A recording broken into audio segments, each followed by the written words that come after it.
యాదగిరిగుట్ట లక్ష్మీ నరసింహస్వామి సేవలో సీఎం రేవంత్ రెడ్డి పాల్గొన్నారు. సీఎం వెంట మంత్రులు కోమటిరెడ్డి వెంకటరెడ్డి, చామల, కొండా సురేఖ ఉన్నారు.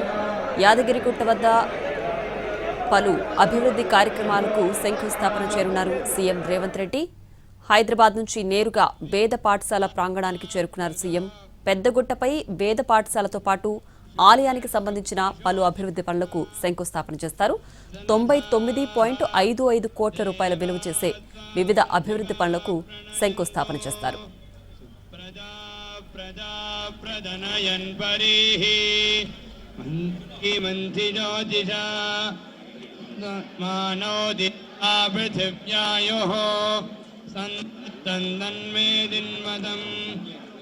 मगं दन्धत्तन्मेदिन्मदं अवनं दन्धत्तन्मेदिन्मदं सन्धत्तन्मेदिन्मदं क्षुसन्धत्तन्मेदिन्मदं श्रोत्रगं दन्धत्तन्मेदिन्मदं मनत्तन्मेदिन्मदं वाचकं दन्धत्तन्मेदिन्मदं आयुर्थ आयुर्मेधत्त आयुर्यज्ञ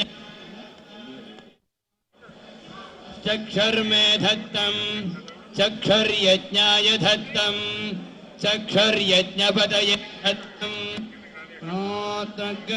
श्रोत्रं मेधत्तं श्रोत्रयज्ञं श्रोत्रयज्ञपदये धत्तं तौ देवौ शुक्रामन्थिनो कल्पयतं देवीर्विषः कल्पयतं मानुषीः ईशमोर्जमस्मादु धत्तं प्राणान् पशुषु प्रजां मयि च यजमाने च